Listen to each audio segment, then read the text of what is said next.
Last week, Jeffrey Sachs appeared in front of the European Parliament, and what he said wasn't just controversial. It was the truth no one in power wants you to hear. The US has no interest in peace, only control. Europe's foreign policy is made in Washington, and Washington's foreign policy is taking orders from Tel Aviv. Jeffrey Sachs has spent decades inside of the system, advising world leaders, sitting in on major negotiations, watching up close as the world's most powerful people lied to our faces. And now he lays out all of the wars we've been marched into at the behest of Israel while simultaneously trying to annoy Russia, hoping to weaken it or collapse it. So, what does this mean for us? Trump may very well end the war in Ukraine, which will save lives. But if Washington is controlled by Israel, will a new war emerge, this time against Iran? And before we get into my conversation with Professor Jeffrey Sachs, I want you to hear this for yourself. So, what I've done is I've cut about 15 minutes worth of highlights from the hour-long speech. Here it is. Professor Sachs, welcome back to the show. Thank you so much for being here. Great to be with you. Thank you. So tell us about the reception to this speech at the EU Parliament. Did you get much pushback? Are they saying, yes, we need to listen to you? I mean, what's the EU seems to be full on going forward with the Ukraine war. They're not listening. It's amazing. I did not get any reaction from the leadership, meaning the European Union Commission or the High Representative for External Affairs. But I got a lot of feedback, and most of it very positive, from within the European Parliament and from a lot of people around the European Union institutions saying, thank you. Yes, we do need our own foreign policy. It's been a long time. Now, it sounds like they're starting to develop one. I mean, some of the things that are being said in the news is they're thinking about creating their own NATO, I guess, without the United States, or which fine, if they want to do that and they want to create that makes sense to me without the United States being involved. Yes, NATO is a North Atlantic Treaty Organization, meaning that it is bridging the North Atlantic. On one side, the United States, of course, is the leader of this alliance, together with Canada, and on the other side, Britain and the European Union and a few other European countries not in the EU. But Europe gave up its foreign policy to NATO years ago. Basically, the United States called the shots for what Europe would do, I would say, at least for, since 2008. It's been hard to think of a moment when a major European leader said no to the U.S. foreign policy. 2008, by the way, is an important date. It was the date that the U.S. pushed through the commitment that NATO would enlarge to Ukraine and to Georgia, which put us on a path to war with Russia. And the Europeans were against it, but they swallowed their opposition, went silent, and really since then have not had an independent foreign policy. So Europe is recognizing, especially in the age of Trump, who's all over the place. We want Greenland, we want this, we want that. Maybe we better do something ourselves. I'm in favor of that. I think Europe should have its own foreign policy and should have its own military defense. It doesn't have to be an enemy of the United States, but it doesn't have to follow blindly the United States. So that would be fine. The question is, can Europe come up with something right now? It's such a strange situation. The US led Europe into this highly militaristic approach based on the US idea that the US runs the show and will expand NATO. Europe swallowed and said, we'll go along with this. Now, Trump is saying, that wasn't a good idea. He's absolutely right on that. It's been a disaster. It led to this awful war. It is now a real crisis. So Trump is saying, I don't want to play this losing hand. But Europe, strangely enough, is saying, no, we're in it. We're going to continue the war. I don't think that they can really sustain that approach because frankly, Europe without the United States can offer very little to Ukraine in terms of military support right now. But maybe this is the beginning of a more independent European foreign policy, which on the whole would be good for Europe, good for the United States, good for world peace, in my view. But they have to get their act together. Well, and they have to not be warmongery. I mean, what is the point of them having their own foreign policy if their foreign policy is, let's just continue this war against Russia using Ukraine as cannon fodder? The strange thing is that it was the Germans actually, going back to Willy Brandt, already decades ago, in what was called his Ostpolitik, or Eastern policy, which said we want to go beyond the Cold War. We want to actually have a normalization of relations with the Soviet Union at the time, and then with Russia afterwards. And there's, from an economic point of view, an obvious complementarity. Germany is an industrial economy. Russia has raw materials, primary commodities, natural gas, to an unbelievable abundance. Those fit together for mutual benefit of Russia and the European Union. But the United States actually didn't like that. Oh, that excludes us. That gives Russia too much power. We run the show, and so on. So the U.S. actually went out to break those economic linkages. One of the most famous parts of that is destroying the Nord Stream pipeline, which I'm sure the United States did. And Germany just stood by as its industry went into deep crisis, because suddenly Germany lost access to low cost natural gas. The United States waved its hand and said, we'll provide you with natural gas 6 times the price that you were Yeah. getting from Russia. So there was a greedy dimension to it as well. But basically, Europe went along, and the United States didn't like Russia and Western Europe having peaceful, normal economic relations. From the US point of view, that was too much power for Russia. And after all, in the neocon environment that we've lived in from 1991 until a few weeks ago, the US was supposed to call all the shots. What's interesting about Trump is that he's actually being the realist in this, saying, this approach isn't working. I don't want to double down on a losing war. Too many people are dying in Ukraine. This is too expensive for the United States. And so he's closing up the U.S. policy, which has been in place for decades. The Europeans are bewildered. They're shocked. What do we do? Oh my God, we signed up to the US approach for decades. Now what do we do? And so that's why they're so confused. Most of the leaders in Europe are leaders in part because they were pro US. So the US supported them directly or indirectly. The US bolstered them. The US gave them big celebrations when they came to the US, made them big people so that they could go home and win elections and so on. And now those people who were supporting the previous US foreign policy are lost. Uh, of course, in the end, this is a failure of Biden. This is a failure that goes back a long time, including Trump 1. We followed an approach which made no sense. The U.S. had a losing hand in this. Russia was not going to allow itself to be defeated on its own border. For the U.S., this war was a kind of game.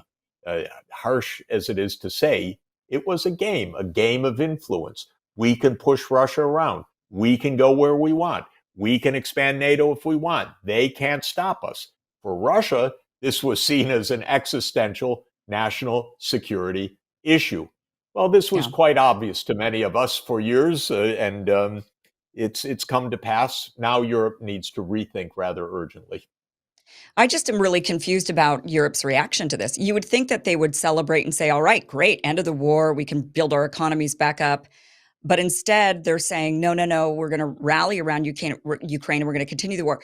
What do you think their motivation for that actually is? Do you think it's just they think Trump is a fleeting moment in U.S. foreign policy. He's only here for 4 years, and then he's going to go away, and this is all going to start back up. So let's just stay the course until the establishment gets back into power in the United States. I mean, why wouldn't they just say, great, let's normalize and move forward? First, there is a variety of views in Europe. We should remember that Prime Minister Viktor Orban in Hungary, Prime Minister Robert Fico in Slovakia have said, negotiate. So there are voices, and there will be more of them over time, that are in favor directly of ending the war, doing what Trump is actually doing right now. Then there are the Baltic states. They're really afraid. They're right on Russia's border. And in a way which is very odd, because I know these places, I helped them, I worked with them, I was an economic advisor in Estonia. I think I did a good job for them. They gave me a high civilian award. So just to say, they liked how I helped them. They have been extraordinarily Russophobic in their language. Now, here's a tiny country on the border of Russia, and they say every day, that is a hate-filled country. We hate them. They must be ended. Is that how you would even rationally treat a next-door neighbor? Even if the neighbor's irascible, you would probably calm down. You'd probably try to find a way, make peace. You can use my barbecue. It's okay. Don't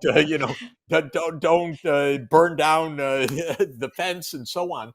But they're acting because they were so sure that America had their back that they kind of went overboard psychologically.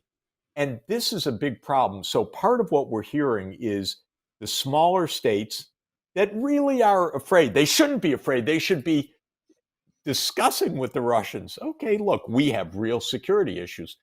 What are we to do to make sure that doesn't blow up in our face or your face? They're not doing that.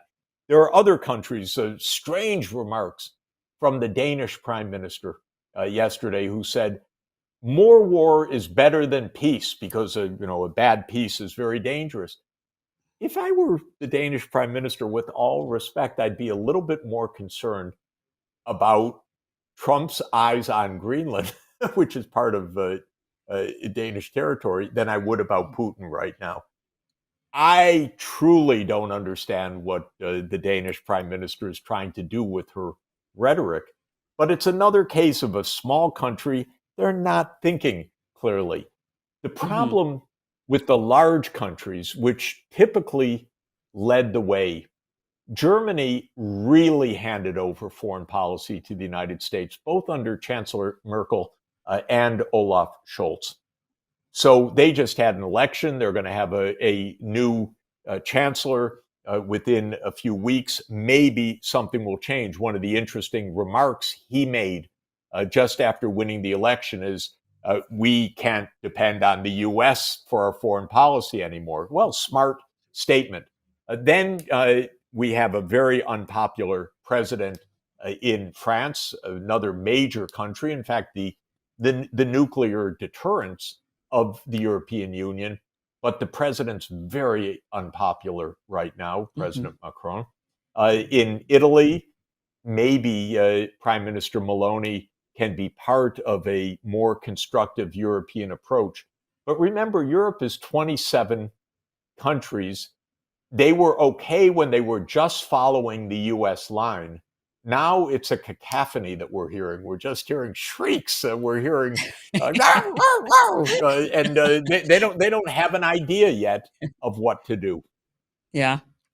Okay, so one of the statements you made is that U.S. runs Europe's foreign policy, which we've just been discussing, but Israel runs the U.S.'s foreign policy. And this is one of the fears that people have, is that we're shutting down the Ukraine war in order to pivot towards Iran, because Netanyahu would love nothing more than for us to start a war with Iran, go to war. And one of the things that you also said during your speech to the parliament was that Iraq was very directly a war for Israel. This wasn't a link or a mutuality. This was a direct war on behalf of Israel. They've laid out a plan. They want 7 different wars, and Iran is the pinnacle of that. And now they've accomplished. I mean, you got to look at the wars, the 7 wars. What were those they started off with? And they've really accomplished pretty much all of those objectives over the last couple of Six out of decades. 7. Right. And the last Six one out of is 7. the Iran. last is Iran. So the story what do you here is think happened? just to add a nuance to it. At the end of the Cold War, when the Soviet Union ended in December 1991, already the people in the White House, and Paul Wolfowitz was already there, Dick Cheney was already there in George Bush Sr.'s Department of Defense. They said at that time, okay, now we run the show. Now we can clean up the old Soviet allies. Soviet allies like Syria, like Iraq, like Libya. Now comes Netanyahu. He becomes prime minister in 1996, a few years later, and he's surrounded by American advisors, many of the same people. And they come up with a document called Clean Break. The idea of Clean Break was to put an end to any discussion of a state of Palestine. Israel's going to own the whole property, period, and no state of Palestine. But they knew something. They knew that the neighbors, especially at the time, Saddam Hussein was one, Muammar Gaddafi in Libya was another, the Iranians were a third, were supporting the Palestinians, including through arming belligerents, arming Hamas, arming Hezbollah. Now, Netanyahu had a very simple idea, crude, but simple. The simple idea was Israel's going to run the show. And if anyone opposes that, meaning it could be Assad in Syria, it could be Saddam in Iraq, it could be Gaddafi in Libya, we're going to overthrow them. But with one footnote, it's not actually us, it's our best friend, the United States. And this was American policy. And those on the inside of the Pentagon, State Department, National Security Council have said this in many, many ways. There was a very insightful, sad book written by an Air Force commander, Dennis Fritz, called Deadly Betrayal in 2024, last year, where he was tasked actually in the aftermath of the Iraq War with declassifying documents so that Douglas Feith, another of these neocons, very pro-Netanyahu neocons, could publish a book. So he had a team declassify Pentagon and other documents so that he could use it for his memoirs. So this person was responsible for that declassification. He read all of the documents. He published a book 20 years later, said it's been on his mind and his soul for 20 years, because when he read the documents, he realized how much the Iraq War was a setup, how much it was Feith and Wolfowitz and Netanyahu which were promoting this. And you go back and you watch Netanyahu, who came, for example, to Washington in October 2002 to tell the American people how wonderful the Iraq War will be. You know, everything will go well with the Iraq War because after Saddam falls, oh, the Iranian young people are going to overthrow their regime and so forth. Netanyahu has been a cheerleader for these wars, but the idea is kind of a mix of ending the Russian alliances in the Middle East and doing Israel's bidding. This went on for a long time. When Wesley Clark, who was the NATO Supreme Commander in the 1990s under Clinton, went to the Pentagon a few days after 9/11, he was famously handed a document that said 7 wars in 5 years. This is this plan that I'm speaking about that also Dennis Fritz writes about. The 7 countries are Lebanon, Syria, Iraq, Iran, Somalia, Sudan, and Libya. If you look at this, we've been involved either directly or through proxies in wars in 6 of those 7 countries. Lebanon till today with the Israeli occupation, overthrowing Syria, which was a project that started with Obama, overthrowing Saddam Hussein, which was the 2003 invasion, overthrowing Muammar Gaddafi, which was the 2011 NATO operation illegally exceeding a mandate from the United Nations, arming the opponents of Sudan to break that country in 2. Now it's 2 countries, each one with a civil war in Sudan and in South Sudan, and Somalia funding other countries in the region to go to war in Somalia. So actually, there have been 6 of these 7 wars. It's no secret that Netanyahu's been begging for the United States to go to war with Iran. Now, you asked a few minutes ago after my long-winded response, is Trump going to do it? I don't think so. I actually don't think so. The reason I don't think so is we really can't afford to do that in this country. Trump actually gets it. We can't have another war right now. Our budget, our finances, our lack of preparedness, we got a mess on our hands. Trump actually did something extremely interesting that probably you and I would never have guessed. I certainly would never have guessed. He directed the Secretary of Defense to make deep cuts in the Pentagon. We haven't heard one president say that in 30 years till Trump.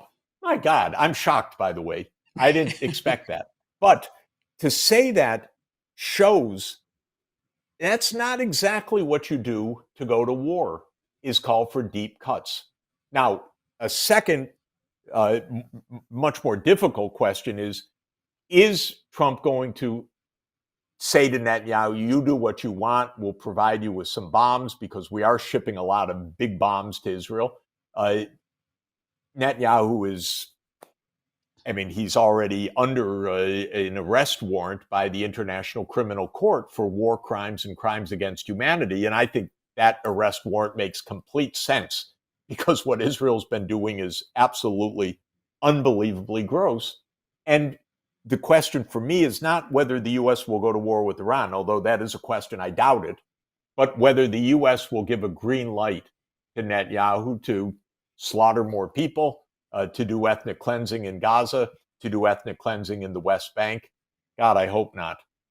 That too would spread to a regional war. We should also remember, in case anyone's forgetting, I think it was January 17th, just 3 days before the inauguration, that Iran and Russia signed a security agreement.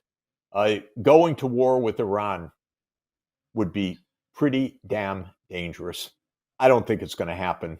God, I hope not. But I do know, or believe I know from 30 years of experience in this, that Netanyahu's rooting for it every day.